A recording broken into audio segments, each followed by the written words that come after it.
Hello, and thank you for tuning in. Today, I'm going to start things off by discussing education. I want to cover some important issues about education in America for a number of reasons. But what sparked this broadcast was some ignorant comments I witnessed made on one of the local news programs, or media programs, I should say. And the question was raised during one of the broadcasts as to whether or not a new patriotism training class or course that's required at the College of the Ozarks was valuable or not. Without getting into the actual debate itself, I wanted to touch on the response given by one of the hosts. When asked her opinion, she said she thought such a class would backfire and actually inspire anti-patriotic feelings.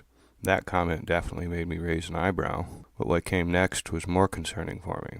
I couldn't figure out how a patriotism class could backfire, unless it was mishandled, of course, and it turned into an indoctrination program. But she continued her argument by saying she felt that we should concentrate on basic civics instead of patriotism in college. She based her argument on the fact that most Americans can't even name the three branches of government. Well, I agree it is unexcusable for anyone with a high school diploma to not know basic civics. I find her solution a bit disturbing, though. By the time people get involved in post-high school education, they should already have mastered basic knowledge, such as civics. At no time, any college should include a basic level civics course in their curriculum. If it's discovered that any of the students lack that basic required knowledge in any subject, not just civics, that student should be sent back to primary school or remedial education prior to being admitted to college. And college is for students to enhance and refine and further perfect their knowledge, not learn the basics. You can't imagine offering that as a solution. The solution is for students lacking basic knowledge to repeat courses until they have the basic foundations that they should already have in place when they go to college. And my opinion on the patriotism class, well, although I applaud the college for making an effort toward a growing deficiency in our country, I feel it's not something that should be taught as a course, but should be inspired. Patriotism, in my opinion, is not an indoctrination process. It's inspired by someone's emotional drive, one's love of country. The problem is not lack of patriotism or patriotic lessons. It's the unpatriotic role models that we elect to office. It's the constant bashing of everything patriotic by the media and the celebrities, other public figures as well. In my opinion, constantly bad-mouthing our country's heritage and constantly politicizing every issue are both very destructive to the concept of patriotism. It's not something that a course offered in college could potentially mediate.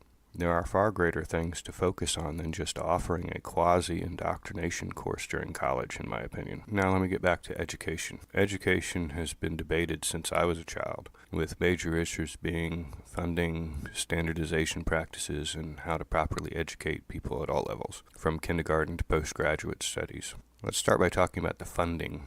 When I was in school, primary school anyway, funding was always an issue, so it seemed anyway. And teachers were always complaining about their low salaries, and I think the average back then was around $18,000 to $20,000 US per year, and they had long hours. The schools were always having fundraisers in order to advance some feature at their location, and by feature I'm generally referring to things like new computers, uniforms for sports groups or clubs, or even new classrooms, and they were usually in the form of like portable buildings, basically a single wide trailer furnished into a classroom. I remember selling candy bars, spices, and soliciting sponsorship for walkathons or skate-a-thons in order to help with these fundraising efforts. The only direct money that my parents were responsible for, and this is public education we're talking about, were for basic supplies. Up until high school, my parents purchased a few things at the beginning of each school year, such as a school box, which was basically an old-style cigar box, pencils, papers, notebook, erasers, and so forth. Nothing really that costly. They were all personal items for me to use. My parents were also responsible for non-mandatory field trips, which wasn't unusual, and it wasn't very expensive. And usually, field trips were an annual event, if they even had a field trip that year. During the course of each year, we either brought our own lunch, and for a very small price we could buy one in the local cafeteria at the school. for either breakfast or lunch. So not a lot of expenses on my parents' part. They did pay taxes, which went toward the school, so it made sense. In high school, things didn't change much, except we didn't have a school box, and we were required to buy textbook covers, and we usually made those ourselves out of paper grocery bags. College and beyond, as it should be, my personal responsibility for funding everything was on my shoulders. Everything from housing, food, books, tuition, everything. Now things are a bit different. Primary and high school teachers are, for the most part, members of teacher unions, which force schools to pay them higher wages, despite their credentials, really. Their hours are typically banker hours, if you will. Basically, the hours reflect closely to those of the students, with some exceptions for preparations. And most dramatically, parents are deeply involved in funding their children's education, even at public schools, in most areas anyway. The supply list now includes community items as well, not just personal items, which was unheard of while I was young. And by community items, I'm referring to items used by the teachers and the entire class rather than just each individual student. Most parents are required to purchase their children's personal supplies like backpack, school, uniform, clothing, which again we didn't have as children, pencils, papers, notebooks, erasers, and so forth. Now they're required to purchase community items like community erasers, community pencils, community paper, notebooks, rubber bands, paper clips, and so forth, which are, quote, donated for use by the entire class, including the teachers and the staff. Some of the other expenses additional to supplies and community supplies include mandatory pictures, which were optional when I was a child, but are now mandatory in a lot of places, first aid supplies, textbooks, study books, and so forth. So along come the unions and force schools to pay higher wages, but they offer no solution to school funding. So the extra money is taken from the students' education so teachers can get above average incomes. The burden is now placed on the parents to provide the school with its own supplies in addition to their students' supplies. Additionally, these parents are also still paying their taxes, which go toward the school.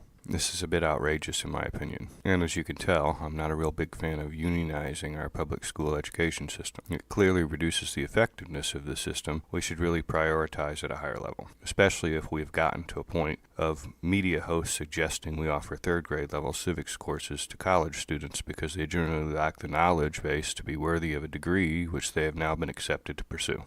Well, that's a brief about funding. So I'm going to go over some other thoughts on standardization and at least what I consider proper education. So what do I mean by standardization? Well, that's actually a very complicated discussion. Basically, every state has their own requirements for grade progression. So when students graduate high school and apply for higher education, each school they apply for must somehow match all these variety of different standards into their own requirements for admission. In other words, each school must try and qualify students from separate states and separate districts into their one standard for admission, which is crazy, complex, and difficult, very subjective. Some efforts have been made to standardize students' qualifications based on standardized testing, such as the ACT and the SAT. More recently, different districts within each state have attempted more standardization by using various methods of testings at various stages and levels of education during primary education. The concept sounds like an improvement, but in practice it just complicates the issue. Plus, in many cases, it allows students to progress solely on these standardized test results, with almost complete disregard for their normal performance. In other words, more often than not, a student could barely make passing grades throughout the term, but a passing score on one test meant promotion to the next grade regardless of their actual performance and their actual mastery of the knowledge required at that level. To make things even worse, teachers tend to teach the test now, meaning they've sculpted entire lessons based on their knowledge of the standardized test. The results are less than standard, obviously, far less than before these methods were implemented. There are even cases where teachers are pressured into achieving a predefined passing score ratio, or quota. Some of them change scores for students, while others simply read off correct answers for the entire class during the testing, if no one's watching over their shoulder. I know from first-hand experience that Florida was among the many states where the passing quotas were so important for teachers that several scandals arose from teachers doing exactly what the tests were designed to prevent. In my opinion, a proper education doesn't come about by teaching tests, and it surely doesn't come about by fudging test practices and test scores just to promote a certain quota of students. As a nation, we need to be more proactive with ensuring future generations are properly educated. The taxes collected for the purposes of education need to go to education. Teachers' unions, if they're going to exist, need to either provide solutions to the problems that they themselves create with funding, or they need to go away completely. And we need to focus on learning and educating rather than promoting students just to keep them moving up the ladder. If they fail, then they need to learn from that failure and either apply themselves or work harder. Diplomas and degrees should be earned and should not be based on a certain quota. They should be based on a knowledge level and mastery. And one more bit for me about education. We really need to find a way to encourage much higher standard for primary school teachers. It is more than a rumor. It is a fact that the majority of primary school teachers come from the bottom third of their classes. So we're giving a very important task of educating our future generations to the least scholarly, the least qualified, and the least motivated people. That needs to change. If you compare our educational system to other countries, you'll find we are so muddled with political correctness and a feel-good-about-yourself environment that we simply cannot compete. We need to dig our heads out of the sand and face this problem. It'd be nice for our future generations to actually be educated and knowledgeable, rather than just awarded diplomas and degrees. They mean nothing when they're just awarded. They mean a lot more when they're earned. Well, that's all for this segment. Please let me know your comments, your feedback, and your suggestions. You can find me on both Podbean and Blog Talk Radio, and you can follow me on Facebook and Twitter. If you're listening to this broadcast, please check out my blog. It's at realintelreport.com. Thank you again for tuning in, and please check back soon.